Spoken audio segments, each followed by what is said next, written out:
میخوای بدونی چجوری تو سریع ترین حالت ممکن مکانهایی که میخوای بخری رو با قیمت خیلی خیلی مناسب زودتر از بقیه بفهمی؟ تا آخر این ویدیو با ما باش.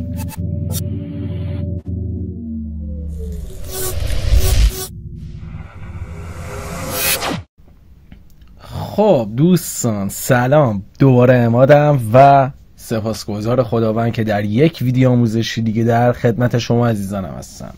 برای این پیش نیاز شما به یک دیسکورد نیاز دارید. خب من این روش رو بهتون سریع آموزش میدم. روی رجیستر میزنید، شماره تلفنی که میخواید یا ایمیلی که میخواید وارد بکنید رو وارد میکنید.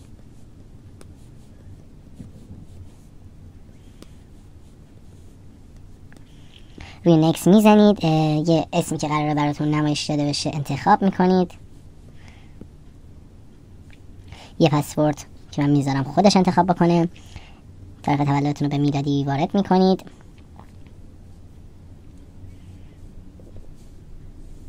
و قوانین رو تایید میکنید و اکانتتون رو میسازید. و کپچر هم باید حل بکنید و میگه که اینی که به آشپزخونه ربط داره رو کلیک کن.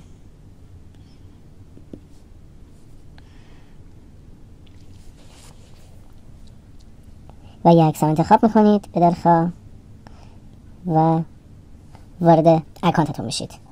داخل سافاری میشید، متا ونچر اپیس دیسکورد، وارد لینک اول میشیم، میایم پایین، متا ونچر اپیس این قسمت وارد میشیم، داخل خود دیسکورد میشیم و چون من قبل رجیستر کردم فقط یه توضیحات خیلی کوچیک راجعش میدم. این باتی که این بالا بهمون پیام داد این قسمت اصلیه که قراره به ما پاسخ خوب باشه و ما باید با این کار بکنیم. برمیگردیم توی قسمت خود جنرالش. توی این قسمت کامنت وقتی کلیک کنید یه سری از قوانین و قواعد رو به ما توضیح داده که حالا مفصل به چند تا از اونا با هم دیگه میپردازیم.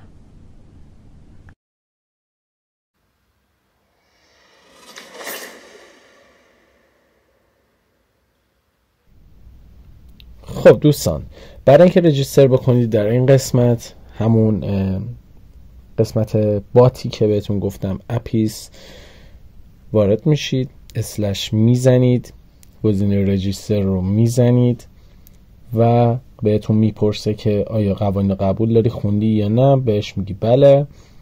اسم اکانتت رو می‌نویسی بر فرض مثال و گزینه نکس رو میزنید.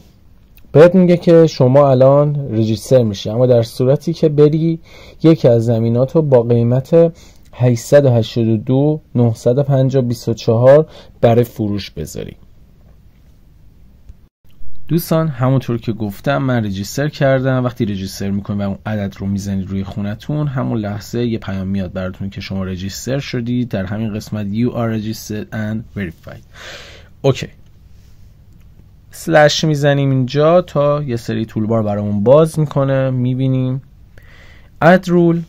وقتی روش کلیک میکنید میتونی بهش دستور بدید و یک قوانینی رو براش تعریف کنید که طبق اون قوانین براتون زمین هایی که بخواد به فروش بره رو بهتون نشون بده.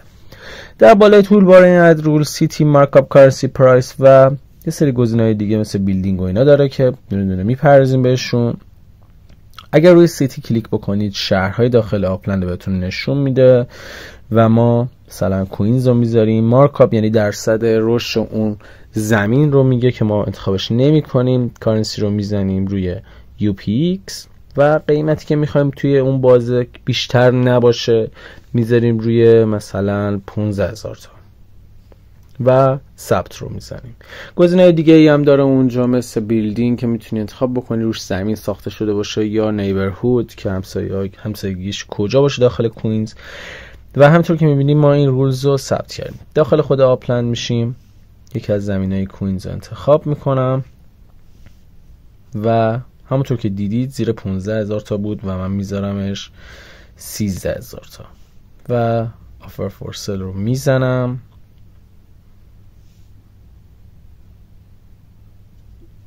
برمیگردم همونجا، همین بالا اگه دقت بکنی الان نوتیفای میادش که یک بنده خدا که اگه من باشم روش کلیک کردم اومدم توی این قسمت، نگاه کنید اینجا بودم اومدم توی این قسمت، داره بهمون میگه که داخل آدرس 10729 لیبرتی اونیو کوینز با مارکاپ 520%، یعنی 5 خورده برابر که به قیمت 13000 آپکس به واسطه این اکانت داره فروخته میشه. اگر گوت پرپرتی رو بزنید مستقیم شما رو میبرتتون داخل همین نقشه و همین زمین رو بهتون نشون میده.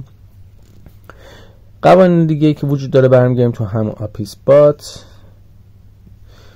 و دوباره ادرول میزنیم. مثلا این سری سیتی رو میذاریم روی بیکرزفیلد، مارکاپ مثلا براش انتخاب میکنیم 800%، کارنسی رو میذاریم USD و قیمت USD رو هم براش تعریف میکنیم که 14 مثلا باشه. انتخاب میکنیم همینجوری که میبینی بغل USD پرایس که $14 انتخاب کردیم نوشته رول نمبر 3، یعنی این قانون شماره 3 که من براش تعریف کردم. حالا ما چجوری میتونیم اینا رو پاک کنیم؟ چون بیشتر از 9 تا نمیتونیم بسازیم.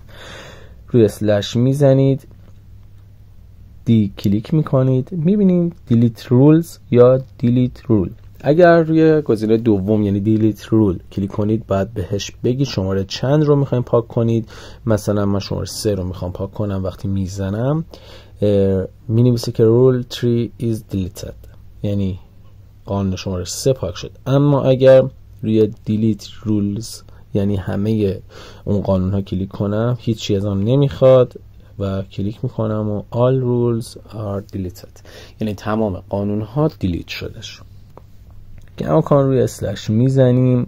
همینطور که بهتون گفتم به غیر از این که میتونید زمینی رو پیدا کنید میتونید بلاک هم براش تعریف بکنید با همون روش و همون روش پاک کردن هم داره، بلاک دیلیت و بلاک دیلیت آل، که میتونید به همون روش تکی یا کلی بلاک هم پاک کنید. و گزینه ناجوانمردانش هانت هستش که برای هانت شما باید حتما قبل از اینکه هانت رو انجام بدید باید ویدرا کنید یه مقدار آپکس از اکانت خودتون برزین تو که تو ولتتون بهتون نشون میده و وقتی رو هانت بزنید ازتون یه سری قانونا میخواد که بهش تعریف بکنید که کدوم شهر باشه، چستش چی باشه و تایمر بهش میدید که بر اساس یک تایم که ازتون فی یعنی کارمزد میگیره شروع میکنه براتون گشتن.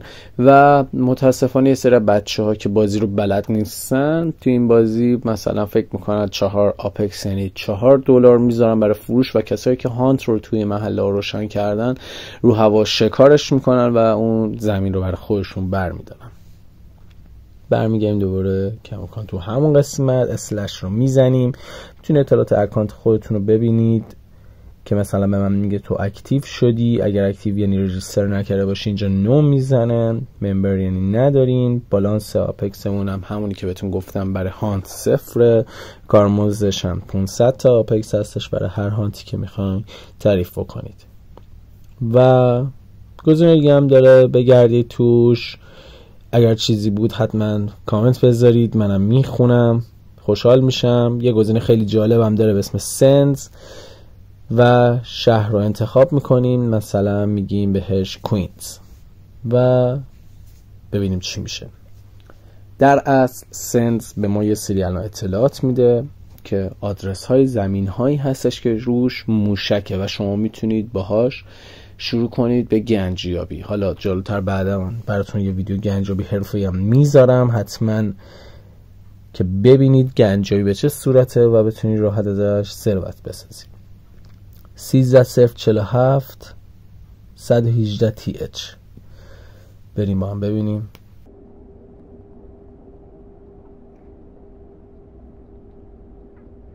همونطور که مشاهده میکنید موشک دقیقا روی همون آدرسی که برامون تعریف کرده وجود داره و خب زمینهای دیگر رو بهمون میگه و خیلی سریع میتونیم چنج کنیم و به گنجیابیمون برسیم. در اصل گزینه دیگه شاید حتما برین چک بکنید. خوشحال میشم تو کامنت با هم در تماس باشین، به منم یاد بدید. شما رو تا ویدیو بعدی به خدا بزرگ میسپارم. خدا نگهدار.